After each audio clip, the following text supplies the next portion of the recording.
I think it's belittling to someone like the great Mr. Satyajit Ray to say हमको उनकी ये film पसंद थी. I think he's even beyond the films he's made. He's how to say, he's an institution for cinema. Hello everyone, मैं हूं रोहित और स्वागत है बैक स्टेज बियर में. And Shahrukh Khan describes it best. Satyajit Ray is an institution of cinema.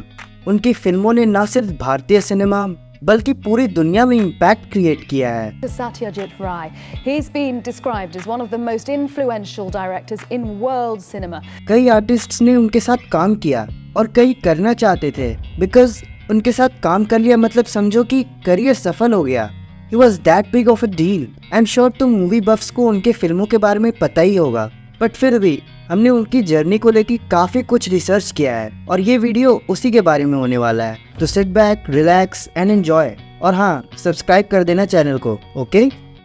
अगर तुम्हें नहीं पता तो बता दूं कि सत्यजीत रे लेजेंडरी फिल्म मेकर बनने से पहले एक विजुअल आर्टिस्ट थे.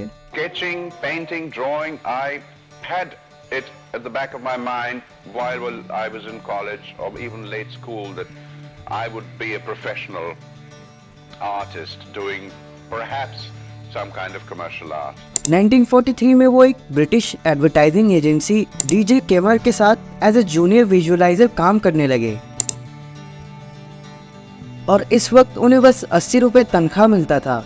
एनीवेज, यहाँ रे साहब ने कई एडवर्टाइजिंग कैंपेन्स में काम किया which enabled him to rise to the ranks of art director. इस कंपनी में उन्होंने अपनी पहली डायरेक्टोरियल फिल्म पाथेर पंचाली बनाने तक काम किया, जो 1956 में रिलीज हुई. और इसी बीच रे दूसरी जॉब भी करने लगे द सिग्नेट प्रेस के साथ, जहां उन्होंने कई बुक कवर को डिजाइन किया. And some of his notable covers include the ones of Jim Corbett's man eaters of Kumaon and Jawaharlal Nehru's discovery of India. और ये लोगों तो कहीं ना कहीं देखा ही होगा. It is of Rupa publications और ये भी हमारे सत्यजीत रे ने ही डिजाइन किया था. Illustrators were actually needed in those days. There was a lot of hand-drawn illustration, not photography, not models so much, not very few in those days actually. और यही नहीं, रे also created 4 fonts for English script: Ray Roman, Ray Bizarre, Daffins and Holiday script. His design talent makes it obvious that वो अपनी फिल्मों के poster खुद design करते थे. सत्यजीत रे ने सिनेमा के ऊपर कई आर्टिकल्स भी लिखे, जो द स्टेट्समैन जैसे न्यूज़पेपर में पब्लिश भी हुई. और अपनी राइटिंग स्किल्स को टेस्ट करने के लिए वो कई फिल्मों का स्क्रीन प्ले अपने वर्जन में लिखते थे और उसे एक्चुअल फिल्म से कंपेयर करते थे. And that's how basically he learned about film making. 1947 में उन्होंने चिदनंदा दास गुप्ता के साथ मिलकर कलकत्ता फिल्म सोसाइटी को एस्टैब्लिश किया, which was the first film club in the city. और वहाँ कई फॉरेन फिल्मों की स्क्रीनिंग हुई. Borrowing prints of European films from embassies in the city and screening them on borrowed projectors in their own flats. They despised the Indian cinema of the time and they talked about how they might make films of their own. 2 साल बाद 1949 में उन्होंने अपने first cousin बिजोया दास से शादी कर ली. बिजोया जी ने कई बंगाली फिल्मों में काम भी किया है and she contributed as a singer and actor. The couple welcomed a son in 1953, Sandip Ray, और वो भी अपने पिता के लेगेसी को आगे बढ़ा रहे हैं by making films. 1949 में ही फ्रेंच डायरेक्टर जीन रेनोर कलकत्ता आए थे अपनी फिल्म द रिवर शूट करने के लिए और इसी टाइम रे की मुलाकात उनसे हुई. And he helped the French director to find locations. And Ray told Renoir about the idea of Pather Panchali और रेनोर ने उन्हें काफी इनकरेज किया इस फिल्म को बनाने के लिए. उन्होंने पाथेर पंचाली डायरेक्ट करने का मन बना लिया and he wanted a realistic way of making this film. और उस टाइम उन्हें समझ नहीं आ रहा था कि इसे कैसे अप्रोच करें. फिर 1950 में उन्हें ऑफिशियल काम से लंदन जाना पड़ा और वहाँ उन्होंने करीब 99 फिल्म्स देखी and one of the films was bicycle thieves by Vittorio De Sica. Ray साहब को इसका रियलिस्टिक ट्रीटमेंट बहुत अच्छा लगा और इसी फिल्म ने इंस्पायर किया उन्हें पाथेर पंचाली बनाने के लिए. तो जब ये फिल्म फ्लोर पे जा रही थी तब रे के पास कोई स्क्रिप्ट नहीं था. In fact the film was based on his drawings and notes. हाँ, रे साहब ने एक स्टोरी बोर्ड तैयार किया था ताकि कोई कंटिन्यूएशन इशू ना हो. और हाँ, इस फिल्म के सारे क्रू मेंबर्स इनएक्सपीरियंस्ड थे. For most of us, it was a start from scratch. There were 8 on our unit, of whom only one, Benzi, the art director, had previous professional experience. We had a new cameraman, Shubroto, and an old, much-used wall camera which happened to be the only one available for hire on that particular day. And the government was financing this film, but they wanted to change the ending. पर रे इसके सख्त खिलाफ थे और उन्होंने ऐसा बिल्कुल नहीं किया. Anyways, he did receive the funding that allowed him to complete the film. पर इसको खत्म होने में 2 साल लग गए. This could have been a recipe for disaster, but ऐसा हुआ नहीं. और पथेर पंचाली उन फिल्मों में से बन गई जिसे आज देख के फिल्म मेकर्स इंस्पायर होते हैं. The first film that I really saw about India was Pather Panchali by Sajid Ray. And I realized it was a film that was made by Indians, for the world, not through other cultures. Pather Panchali से शुरू हुई आपू trilogy की कहानी, क्योंकि इसके release होने के 1 साल बाद ही अपारजितो आ गई और फिर 1959 में आपुर संसार. इन तीनों फिल्मों को इंटरनेशनल मीडिया में काफी सराहना मिली. And let me tell you, this is a truly cinematic brilliance and is considered one of the best trilogies ever made. The 3 films have come to be seen as landmark achievements in filmmaking. Everyone should go through the experience of watch at least the Apu trilogy once in her life. अगर तुमने ये तीनों फिल्में नहीं देखी है तो I would highly recommend you to see it. तुम्हारा फिल्म देखने का नजरिया चेंज हो जाएगा. इसके बाद रे का लेजेंडरी करियर शुरू हुआ और उन्होंने एक के बाद एक क्लासिक फिल्में डायरेक्ट की. हमने पहले ही बताया कि वो अपनी फिल्मों के पोस्टर खुद ही बनाते थे, पर शायद तुम्हें पता नहीं होगा कि वो अपने फिल्मों की म्यूजिक भी खुद कंपोज करते थे. या man, he was truly a genius.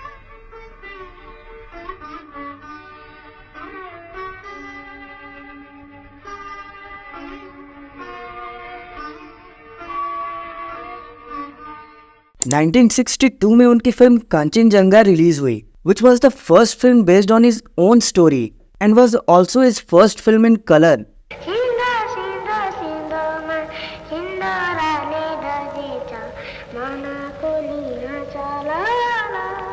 उसी साल 1962 में ही उन्होंने एक कहानी लिखी जिसका नाम था बाकू बाबुल बांधू, जो एक एलियन के अराउंड रिवॉल्व करता था, जहाँ एक एलियन अर्थ में आता है और यहाँ उसकी दोस्ती एक लड़के से होती है.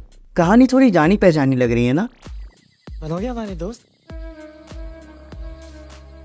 तो जब रे ने ये कहानी लिखी थी उसी वक्त हॉलीवुड इसको प्रोड्यूस करने में इंटरेस्टेड था. एक्टर्स लाइक मार्लन ब्रांडो और पीटर सेलर्स इस प्रोजेक्ट से जुड़ भी गए थे, पर Colombo based producer Michael Wilson पहले ही इस स्क्रिप्ट को कॉपीराइट करवा चुके थे. रे को बहुत बड़ा झटका लगा और वो प्रोजेक्ट को छोड़ के इंडिया वापस आ गए. I wrote a science fiction story called The Alien, screenplay, full screenplay, which was supposed to be financed by Columbia. That is why I spent 5 weeks in Hollywood in connection with that.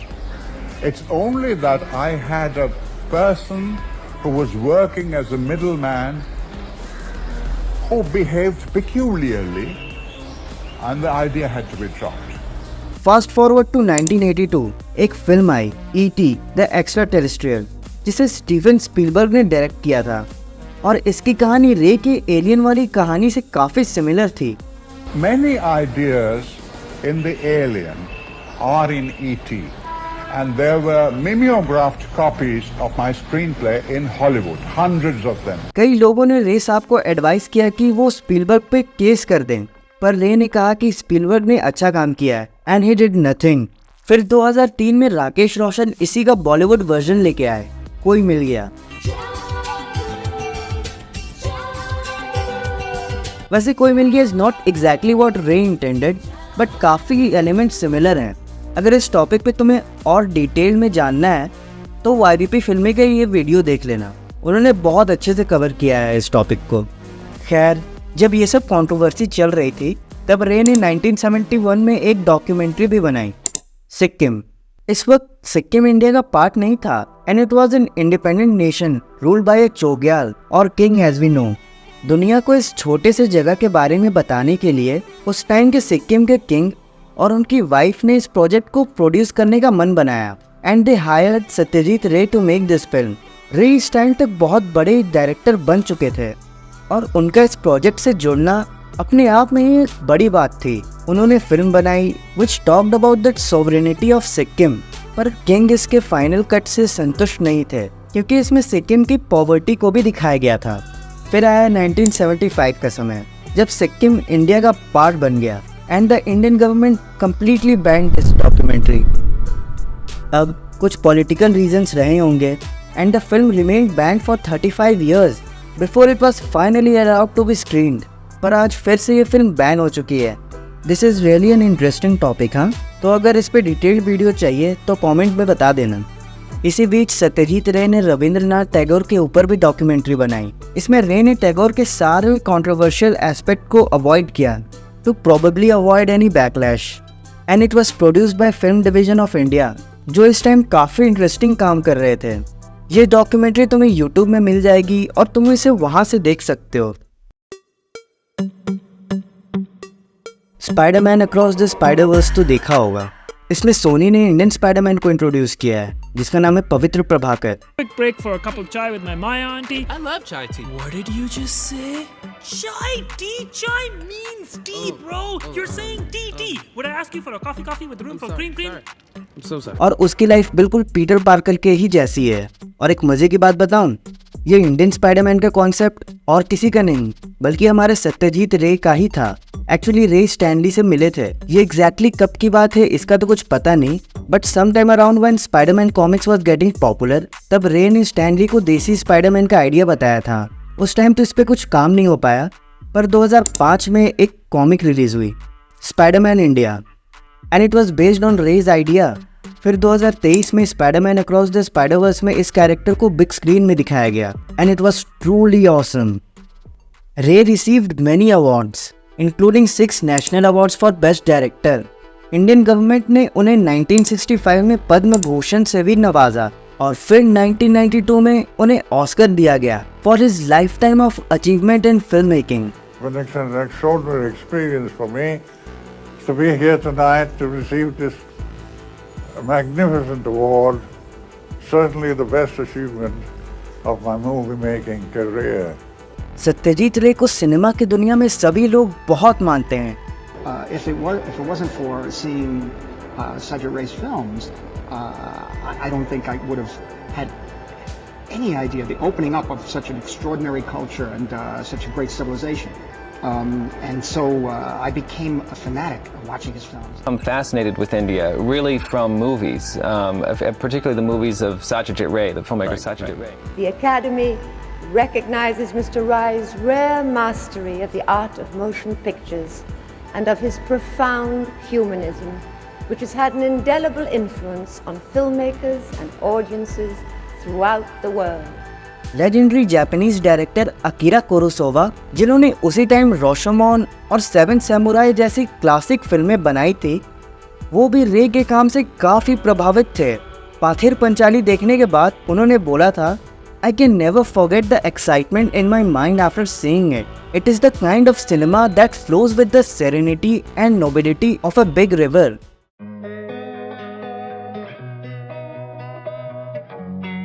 आज भी रे का vision कई film makers के through जिंदा है। उन्होंने एक ऐसी दुनिया बनाई जिसमें कला और जीवन की गहराइयों को एक्सप्लोर किया गया, और हम लोग जो आज सिनेमा के बारे में बात कर रहे हैं ना, इसमें सत्यजीत रे का बहुत बड़ा हाथ है, and for that we have to be grateful. Well, we were brought up studying English and English literature. Yeah, so I am a product of both East and West, almost equally. But again, I must repeat that as a filmmaker, my roots are deep in India. So that's it. It was just an attempt to honor one of the greatest of all time. तो बताओ यार कैसा लगा, और जाते जाते video को like और शेयर कर देना, और चैनल को सब्सक्राइब करना मत भूलना।